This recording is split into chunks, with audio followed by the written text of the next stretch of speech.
Hello, this is a presentation for paper solving critical section problem by using a control thread.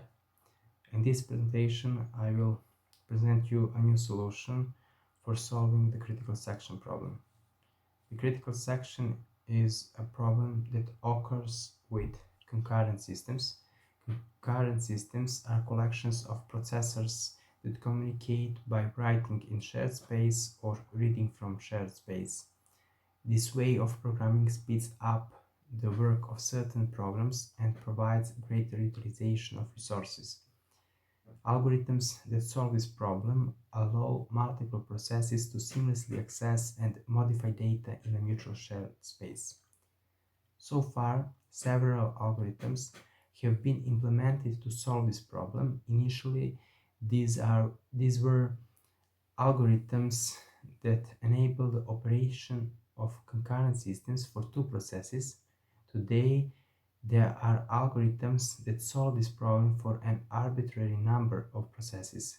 Some of the more well-known algorithms that work for an arbitrary number of processes use the help of the operating system or some additional functionalities that are implemented at the processor level. The algorithms that will be presented in this presentation represent a software solution to this problem without the additional help of the operating system or some other functions that are outside the program. Unlike sequential programming, where there is only one program execution flow, in concurrent programming there are several program execution flows. Parallel programming is a type of concurrent programming supported on multiprocessor systems where multiple tasks can be executed at the same time. Unlike parallel systems, concurrent systems can also be implemented in single processor systems. If the executive platform is not observed, the concurrent system is the same as the parallel one because they have the same syntax and semantics. Concurrent programming requires support at hardware level, operating system level, programming language level, or library level. Depending on the level at which support for concurrent programming is implemented, the performance and portability of the program varies. If it is implemented on hardware level, the code is more efficient but less portable, while at the library level, the code is less efficient and more portable.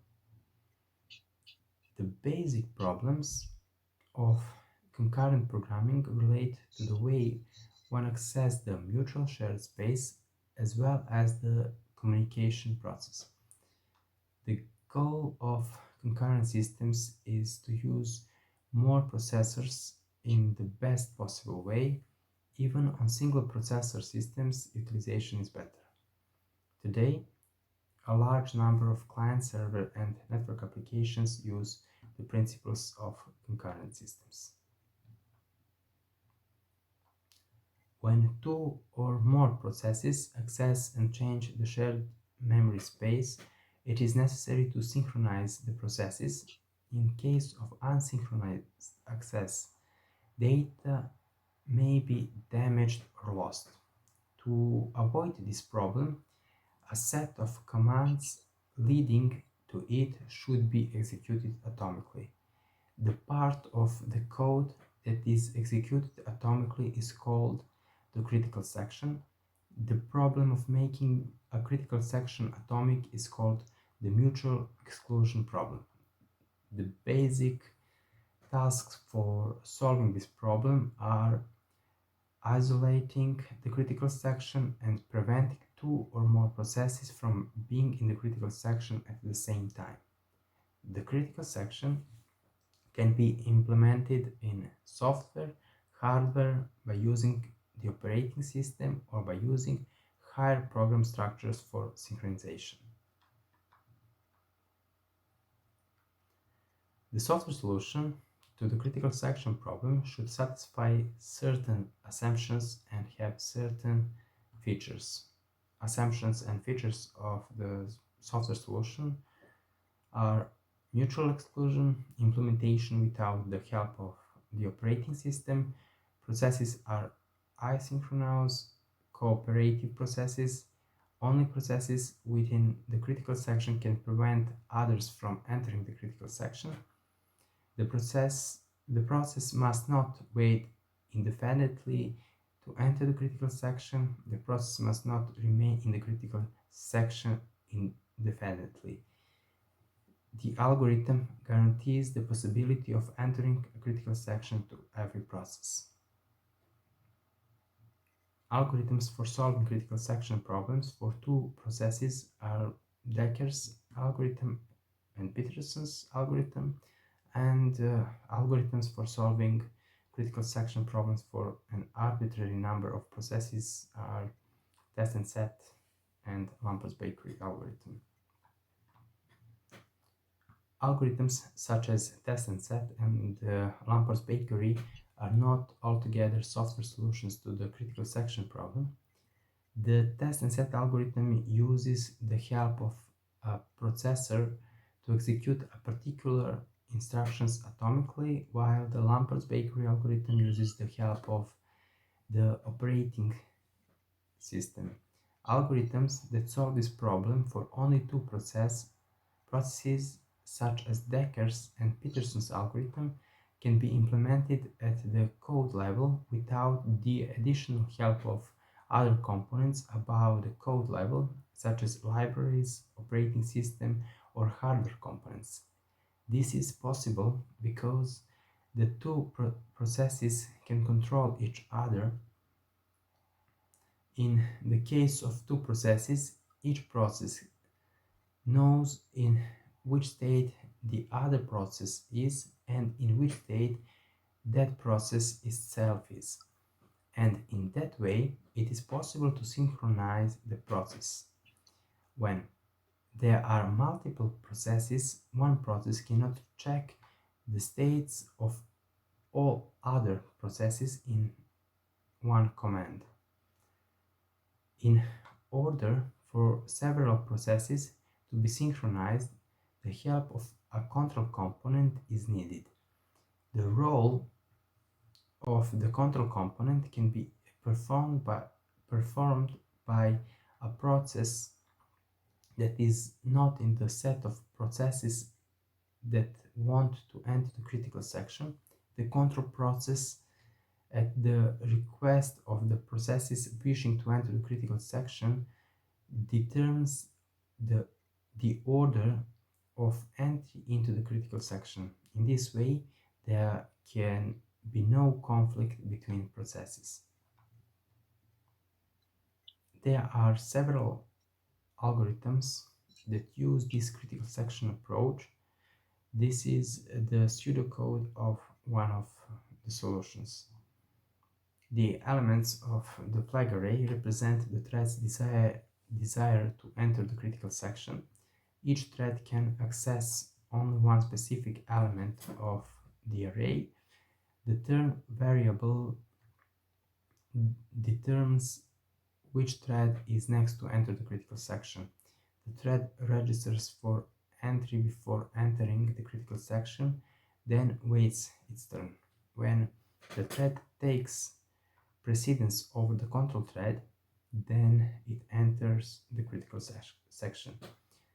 When exiting the critical section, the thread shows that it does not want to be in the critical section, checks if it has completed its task to inform the control thread about it, and finally releases the variable turn and gives preference to the control thread.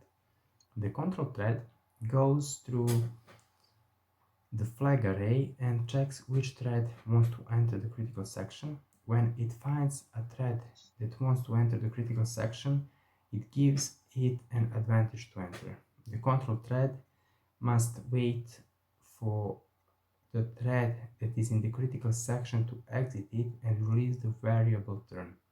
The control thread is executed last and must wait for all threads to be executed. Solving the critical section problem by using the control thread and by implementing the idea of the Lampert's bakery algorithm is given in this pseudo code. Each thread uses one element from the flag array and the number array. The elements of the flag array represent the thread's desire to enter the critical section, and the elements of the number array represent the thread's ordinal number to enter the critical section.